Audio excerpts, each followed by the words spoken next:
नमस्कार, मैं रचना शर्मा चढ़ती कला टाइम टीवी देख रहे हैं सभी दर्शकों का स्वागत करती हूं। आप देख रहे हैं उत्तर प्रदेश के समाचार। अजीतमल में किसानों को संबोधित करते हुए सीएम योगी आदित्यनाथ बोले कि डबल इंजन की सरकार विकसित कृषि संकल्प अभियान को साकार कर रही है। साल 2017 में किसानों का कर चुका है, अब समृद्धि की राह पकड़ी है। औरैया जिले में अजीतमल के जनता महाविद्यालय के मैदान में आयोजित विकसित कृषि संकल्प अभियान कार्यक्रम में पहुंचे सूबे के मुखिया योगी आदित्यनाथ ने पहले 4 जिलों का हवाई सर्वे किया और इसके बाद उन्नतिशील किसानों को सम्मानित किया। इस दौरान सीएम योगी ने कहा कि अब किसान गेहूं और धान 2 फसलों तक ही सीमित नहीं है। किसानों ने तीसरी फसल के तौर पर मक्का से मुनाफा कमाना शुरू कर दिया है और रई के किसान ने प्रति एकड़ 1 लाख तक कमाने लगे हैं। 2017 में जब प्रदेश में भाजपा सरकार आई थी तब किसान आत्महत्या कर रहा था। फसलों के क्रय केंद्र नहीं थे। सरकार बनने पर सबसे पहले किसानों का कर्ज माफ कराया गया था। इसके बाद सिंचाई, मुफ्त बिजली, खाद, बीज इस डबल इंजन की सरकार ने मुहैया कराए। सारा बोझ डबल इंजन की सरकार ने उठाया। अब मक्का का भी एमएसपी तय होगा कि क्रय केंद्र खोले जाएंगे। हमारी सरकार 2017 में सरकार आई थी, किसान आत्महत्या कर रहा था। गन्ना किसानों का गन्ना मूल्य का भुगतान नहीं हो रहा था। कहीं क्रय केंद्र नहीं चलते थे। न मकई केले, न तिलहन केले, न दलहन केले, न आलू केले, न धान केले, न गेहूं केले, न बाजरा केले, न ज्वार केले, कहीं भी कोई सुविधा नहीं थी।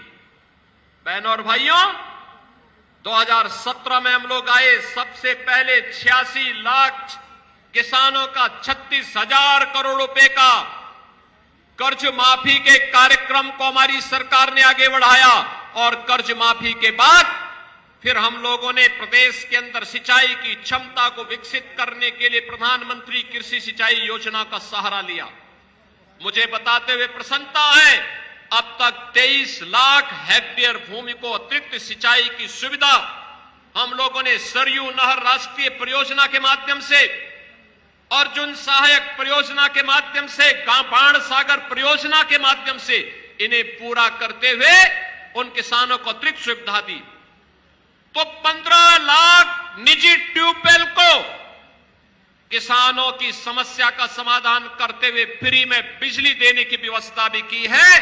हमारा अन्नदाता किसान के ऊपर बोझ नहीं आएगा, ये बोझ सरकार उठाएगी, डबल इंजन सरकार इसका बोझ उठाएगी।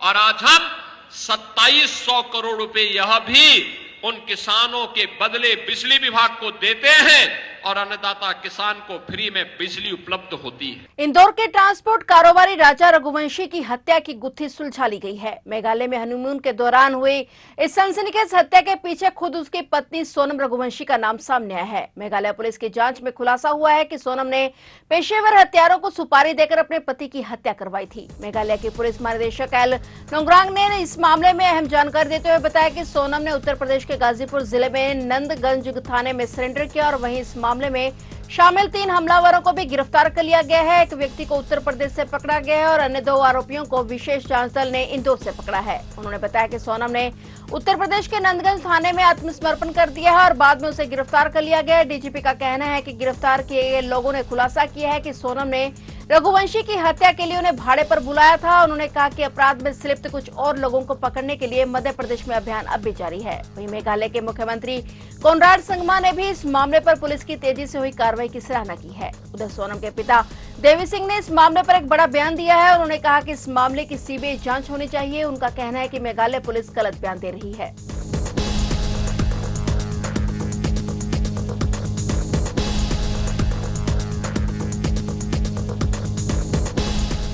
यूपी के बहराइच में हरदी थाना क्षेत्र का ग्राम पंचायत सिकंदरपुर बम धमाकों से गूंज उठा। खेतों में अचानक हुए 3 से 4 धमाकों से ग्रामीण सहम गए और लाठी डंडा लेकर खेत पहुंच गए। वहां मौजूद 40 से अधिक लोगों को घेर लिया गया और ग्रामीणों की सूचना पर क्षेत्रीय विधायक सुरेश्वर सिंह भी मौके पर पहुंचे। जानकारी करने पर क्षेत्र में हल्फा जियो प्राइवेट लिमिटेड कंपनी द्वारा मौके पर प्राकृतिक गैस और डीजल पेट्रोल खोजने की सूचना मिली और वहीं कंपनी के कर्मियों के पास भारी मात्रा में विस्फोटक बरामद हुआ। जिले में मुख्यमंत्री के आगमन के 48 घंटे पहले भारी मात्रा में विस्फोट मिलने से विधायक भड़क गए। सूचना पर पहुंचे एडीएम, एएसपी, एसडीएम आदि ने कंपनी के 30 से अधिक लोगों को हिरासत में ले लिया। उनसे पूछताछ की जा रही है। हालांकि अल्फा जियो लिमिटेड कंपनी के इंजीनियर और एरिया मैनेजर कुलदीप शर्मा ने बताया कि उन्होंने भारत सरकार के पेट्रोलियम मंत्रालय से अनुमति ले रखी है। वे क्षेत्र में प्राकृतिक गैस और डीजल पेट्रोल के स्रोतों की जांच कर रहे हैं। उनके पास से बरामद विस्फोटक द्वितीय श्रेणी का विस्फोटक अमोनियम नाइट्रेट है। इसका प्रयोग सर्वे में किया जाता है। उन्होंने बताया कि इस संबंध में फरवरी महीने में गृह सचिव और जिला प्रशासन से भी अनुमति ली गई थी, लेकिन कल रविवार होने के चलते काम शुरू कराने की जानकारी जिला प्रशासन को नहीं दे सके। इस गलती को वे स्वीकार करते हैं। सूचना पर पहुंचे एडीएम गौरव रंजन श्रीवास्तव और एएसपी ग्रामीण डीपी तिवारी ने घटनास्थल पर मिली सामग्री को सीज कर दिया और वहीं मौके पर पुलिस और पीएससी को तैनात किया गया।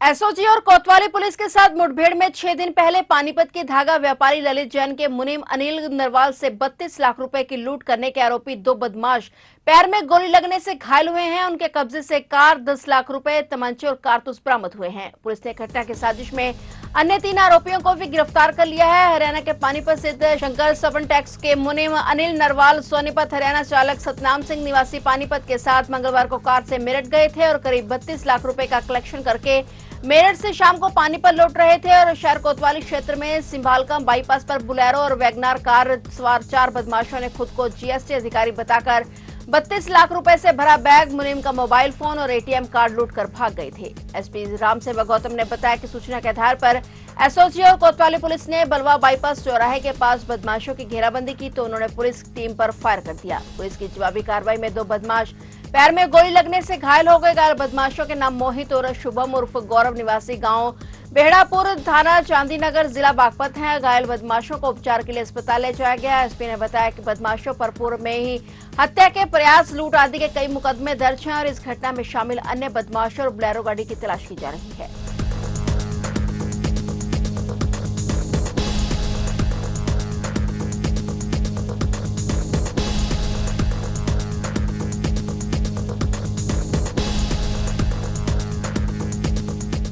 उत्तर प्रदेश में कोरोना वायरस के मामले फिर से धीरे धीरे बढ़ते दिखाई दे रहे हैं। राजधानी लखनऊ में बीते 24 घंटे के भीतर कोरोना का एक नया मामला सामने आया है। संक्रमित महिला की पहचान 49 वर्षीय गोमती नगर विश्वासखंड निवासी के रूप में हुई है। इसके साथ ही लखनऊ में अब तक कुल 9 कोविड मरीज मिल चुके हैं और जिनमें से 6 अभी भी एक्टिव केस हैं। स्वास्थ्य विभाग के अनुसार महिला में हल्के लक्षण नजर आने पर परिवार ने निजी लैब में जांच कराई, जिसके संक्रमण की पुष्टि हुई और महिला घर पर ही आइसोलेट है और स्वस्थ बताई जा रही है। राहत की बात यह है कि संक्रमित महिला की कोई ट्रैवल हिस्ट्री नहीं है और परिजनों में किसी अन्य सदस्य में लक्षण नहीं मिले हैं। राजधानी में इससे पहले कई मरीज सामने आ चुके हैं। स्वास्थ्य विभाग लगातार सतर्क है और मामलों पर नजर बनाए हुए है। वहीं प्रशासन ने एडवाइजरी जारी करते हुए कहा है कि कोरोना का नया वेरिएंट मुख्य रूप से बुजुर्गों और पहले से बीमार व्यक्तियों को प्रभावित कर रहा है। घबराने की आवश्यकता नहीं है, लेकिन सतर्कता बेहद जरूरी है। भीड़ भाड़ से बचें, बार बार हाथ धोएं और सैनिटाइजर का उपयोग करें। प्रदेश सरकार और स्वास्थ्य विभाग कोरोना की स्थिति पर निगरानी बनाए हुए है। आमजन से अपील की गई कि सावधानी बरतें और किसी भी लक्षण के दिखने पर तुरंत जांच करवाएं।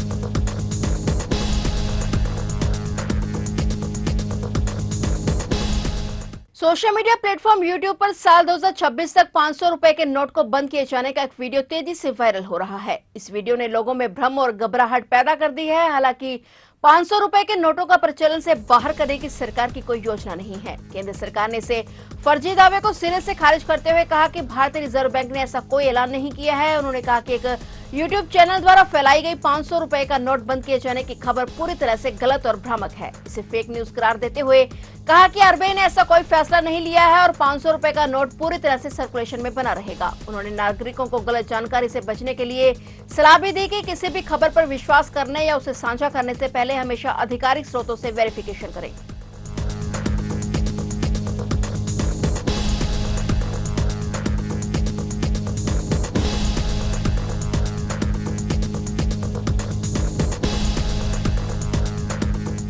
लखनऊ दिल्ली राष्ट्रीय राजमार्ग पर जमुका गांव के पास बड़ा हादसा हो गया। लखनऊ दिल्ली राष्ट्रीय राजमार्ग पर कार खड़े ट्रक में जा घुसी। हादसे में गोरखपुर से नैनीताल जा रहे कार सवार होटल व्यवसायी, उनकी बहन और 2 वर्षीय बेटे की मृत्यु हो गई, जबकि 3 अन्य घायल हो गए। सभी को मेडिकल कॉलेज में भर्ती कराया गया है। कार में 7 लोग सवार थे। गोरखपुर के खोराबर क्षेत्र के मोहल्ला मालवीय नगर निवासी डॉक्टर नीरज त्रिवेदी अपने रिश्तेदारों के साथ होंडा सिटी कार से नैनीताल घूमने जा रहे थे। रोजा क्षेत्र के जमुका गांव के पास हाईवे किनारे मोरंग उतार रहे ट्रक में कार पीछे से टकरा गई और टक्कर में डॉक्टर नीरज की पत्नी श्वेता साले शिवाय होटल के स्वामी शिवम पांडे और उनके 2 वर्षीय बेटे मधवन की मौत हो गई है, जबकि कार में सवार अंगद यादव, शिवम की पत्नी शालिनी पांडे और सिंधु त्रिवेदी घायल हो गए हैं। डॉक्टर नीरज बाल बाल बच गए। हादसे के बाद ट्रक चालक भाग गया। पुलिस ने घायलों को मेडिकल कॉलेज में भर्ती कराया है। बहराइच के रामगांव में एक पति ने पत्नी से विवाद के बाद हंसे से हमला कर उसकी हत्या कर दी। बीच बिचाव करने आई सास, बेटी और बहन पर भी जानलेवा हमला किया गया, जिनमें सास की हालत गंभीर है। पुलिस ने आरोपी पति को हिरासत में ले लिया है और मुकदमा दर्ज कर लिया है। यह घटना पारिवारिक विवाद के चलते हुई, जिससे इलाके में दहशत फैल गई। घटना के बाद परिवार में कोहराम मच गया। आनन फानन में तीनों घायलों को उपचार के लिए मेडिकल कॉलेज लाया गया, जहां सास की हालत गंभीर है। पुलिस ने मुकदमा दर्ज कर आरोपी को हिरासत में ले लिया है। बताया जा रहा है कि मोहतमपुर के बाबा बुरवा के रहने वाले पवन कुमार यादव का विवाह श्रावस्ती जिले के मिनगा कोतवाली निवासी संगीता देवी से 8 वर्ष पूर्व हुआ था। घर में मांगलिक कार्यक्रम के अनुसार बारात जाने को लेकर कहासुनी हुई थी। मामला इतना बड़ा कि उसने हंसिया उठाकर पत्नी के पेट पर वार कर दिया, जिससे उसकी मौके पर ही मौत हो गई। इस दौरान बचाने पहुंची सगी बहन रेशमा यादव, 4 वर्षीय बेटी रिंकी यादव और श्रावस्ती निवासी सास चंपा देवी पर भी ताबड़तोड़ वार कर उसे घायल कर दिया गया। चीख पुकार सुनकर आसपास के लोग इकट्ठे हो गए। घटना की जानकारी पुलिस को दी गई। सूचना मिलते ही थाना अध्यक्ष सूरज कुमार पुलिस बल के साथ तत्काल मौके पर पहुंचे और हत्यारोपित पति को आला कत्ल के साथ हिरासत में ले लिया। एसओ ने बताया कि आरोपित के खिलाफ हत्या का मुकदमा दर्ज कर कार्रवाई की जा रही है।